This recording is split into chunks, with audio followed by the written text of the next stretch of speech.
स्टालवर्ट foundation के chairman एवं समाज सेवी संदीप गर्ग द्वारा पिछले 2.5 साल से चलाई जा रही लाडवा रसोई पर कुरुक्षेत्र लोकसभा से भाजपा प्रत्याशी नवीन जिंदल की पत्नी शालू जिंदल जनसभा को संबोधित करने के लिए पहुंची। रसोई पर आयोजित जनसभा में भारी संख्या में लोगों व महिलाओं ने उनके विचारों को सुना। भाजपा नेत्री शालू जिंदल ने कहा कि प्रत्याशी नवीन जिंदल कुरुक्षेत्र लोकसभा क्षेत्र का बेटा है और वह कुरुक्षेत्र लोकसभा की बहू है और सभी कुरुक्षेत्र लोकसभा का ये फर्ज बनता है कि वह अपने बेटे व भाई के पक्ष में 25 मई को वोट देकर उन्हें भारी मतों से विजयी बनाए।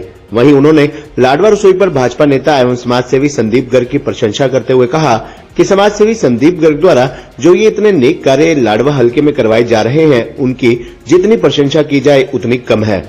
उन्होंने कहा कि यदि कुरुक्षेत्र लोकसभा के लोगों ने आशीर्वाद दिया तो वह भी सांसद नवीन जिंदल के बनने के बाद उन्हीं की तर्ज पर जिस प्रकार से वे लाडवा हलके में मोबाइल मेडिकल वैन चला रहे हैं, उसी तर्ज पर लोकसभा में निःशुल्क एम्बुलेंस वैन सेवा दी जाएगी, जिसके अंदर ऑक्सीजन सिलेंडर, डॉक्टर व नर्स हर समय उपलब्ध होगा और मरीज को अस्पताल तक पहुंचाने का काम करेंगे। उन्होंने कहा कि सांसद बनने के बाद जो नवीन जिंदल ने सपना देखा है उसे साकार किया जाएगा।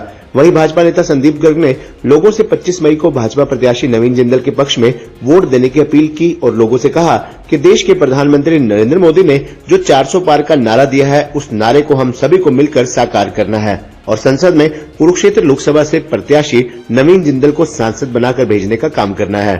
वहीं इससे पूर्व लाडवा रसोई पर उनका फूल गुच्छ देकर स्वागत किया गया। इतना ही नहीं, भारी संख्या में जुटे लोगों ने भी भाजपा प्रत्याशी नवीन जिंदल के समर्थन में वोट देने की बात कही। वहीं लाडवा रसोई पर समाज सेवी संदीप गर्ग की ओर से लोगों को निःशुल्क खाना वितरित किया गया। इस मौके पर नगर पालिका लाडवा प्रधान साक्षी खुराना, डॉक्टर आशा शर्मा, पूनम सैनी, ममता सैनी, सविता बंसल, उर्मिला अग्रवाल, निशा महेश्वरी, अनुज गर्ग, राजू खुराना, घनश्याम काम्बोज, दुर्गेश गोयल, सतपाल धीमान, विजय वधावन, विकास सिंघल, पवन बंसल, संदीप गोयल, गोपीचंद, अरविंद सिंघल, अमित आजाद, मोहित, राजेश वर्मा, पंकज काम्बोज, गौरव, महेश, सरदुल सिंह, सुभाष सहगल, दीपक सैनी, देवराज, प्रतीक गर्ग आदि भी मौजूद रहे। इंडिया की, ताकि जो नंबर 1 मोदी जी का जो है नंबर 1 भारत होना चाहिए देश में, पूरे विदेश में, वो सपना उनका साकार हो सके। इसलिए आप सबको मैं बहुत एक आग्रह करने आई हूँ कि आप अपना आशीर्वाद अपने भाई, अपने बेटे नवीन जी को दीजिए, जो आपका हरियाणा का बेटा है, और उन्हें भारी मतों से यहाँ से विजय बनाइए।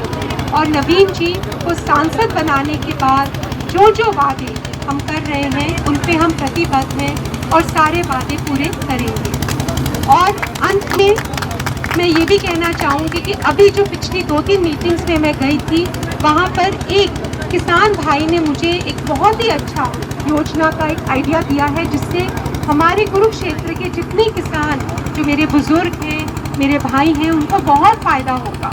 तो उसके बारे में मैं आज नवीन जी से रात को बात करूंगी।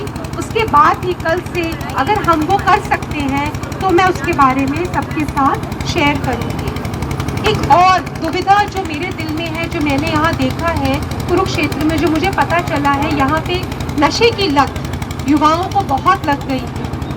वो ये बहुत ही बुरी चीज़ है, जिसके कारण हमारा जो भविष्य है कुरुक्षेत्र का, वो पूरा का पूरा हमारा खराब हो सकता है। जब नवीन जी को इस बात का पता चला, हम रात को 1 बजे तक बैठे हुए थे, बात कर रहे थे, तो उनको भी बहुत दुख हुआ। उन्होंने कहा, अगर मैं सांसद के रूप में कुरुक्षेत्र में आता हूँ तो मैं ये प्रतिज्ञा करता हूँ कि नशे की लत को मैं एकदम हटा दूँगा। पर ये कैसे होगा? ये होगा अगर हम उन बच्चों को फिटनेस की तरफ लेंगे हर गांव में, ताकि वो बच्चे जो नशे की लत में हैं वो वापस फिजिकल फिटनेस में आए। जो बच्चे स्पोर्ट्स करना चाहते हैं उनको स्पोर्ट्स की तरफ लेके जाएं। जो बच्चे बेरोजगार हैं और नशे की लत में चले गए हैं उनको स्किल ट्रेनिंग में लेके आए, ताकि ये नशे की जो लत है ये पूरी की पूरी खत्म हो जाए कुरुक्षेत्र से। नवीन जी का क्या सपना है? एक ही सपना है कि कुरुक्षेत्र का जो भविष्य है, जो मेरे युवा साथी यहाँ खड़े हुए हैं और जो छोटे बच्चे हैं, उनका हाथ किसके हाथ में आप देना चाहेंगे? उनका हाथ आप उसी के हाथ में दीजिए जो पहले भी बहुत काम कर चुका है और आगे भी काम करने वाला है, जिससे हमारे बच्चों का, हमारे युवा साथियों का भविष्य उज्जवल हो। और जो मोदी जी का सपना है कि एक उज्जवल भविष्य के साथ भारत का विकास हो, वो कुरुक्षेत्र उसका नेतृत्व करे और उसको आगे लेके जाए। यही मेरी आशा है। आप सब यहाँ आए, आप सबने मुझे मौका दिया, आप सबका बहुत बहुत धन्यवाद। जय हिंद। यहाँ पहुँच के मेरा मान सम्मान बढ़ाया, चाहे वो मेरी मातृशक्ति है, चाहे मेरे बुजुर्ग हैं, नौजवान साथी हैं, उनका तहे दिल से धन्यवाद करता हूँ।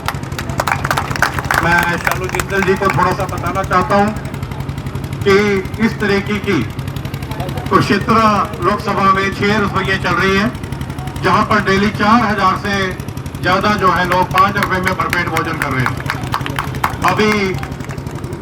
और ये अपने आप में विश्व के अंदर पहली रसोई है जिसमें 365 के 365 दिन खाना दिया जाता है, चाहे वो होली का त्योहार हो, चाहे दिवाली का त्योहार हो, किसी भी प्रकार की कोई छुट्टी नहीं है।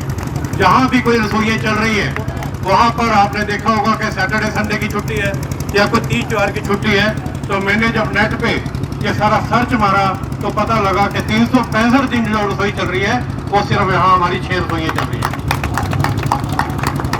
पिछले दिनों आप जानते हैं कि रक्षाबंधन के त्योहार पर 7153 मेरी बहनें मेरी कलाई पर राखी बांधने के लिए रामकुंडी लाडवा में पहुंची और एक सौगात दी मैंने अपनी बहनों को कि कोई भी गर्भवती महिला है, अगर उसके घर से कॉल आती है तो उसके लिए वैन अलग है और वो कॉल आएगी, वैन वहां जाएगी और जब डिलीवरी होगी, चाहे वो नॉर्मल डिलीवरी है, चाहे वो सर्जेरियन डिलीवरी है, और जब उसको छुट्टी मिलेगी वो वैन घर तक छोड़ के नहीं आएगी और किसी भी प्रकार का 1 रुपया वहां से नहीं लिया जाता।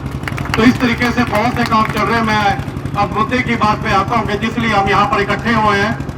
देखिए, अभी बन गांव में पिछले 15 दिन पहले बहन शालू जी, मैं किसी घर में गया, वहां पे चूल्हा जल रहा था और दोपहर का टाइम था। वो मेरी माता वृद्ध थी और खाना बना रही थी, तो वहीं बैठ गया मैं चूल्हे पे खाना खाने के लिए। तो मैंने कहा इस चूल्हे में क्या बात, कोई धुआं नहीं दिखाई दे रहा, लकड़ी नहीं दिखाई दे रही, क्या बात है? कहता ये तो 12 साल पुरानी बात हो गई कि जब लकड़ी में से धुआं निकला करता था और भाई नवीन जिंदल जी ने मेरी आंखें बनवाई थी, वो बात उसे आज तक याद थी। और उसके बाद कहते जब मोदी जी आए और उन्होंने सिलेंडर दिया तो धुआं बिल्कुल खत्म हो गया और हमारा परिवार बच गया। इस तरीके के बहुत से परिवार बच गए।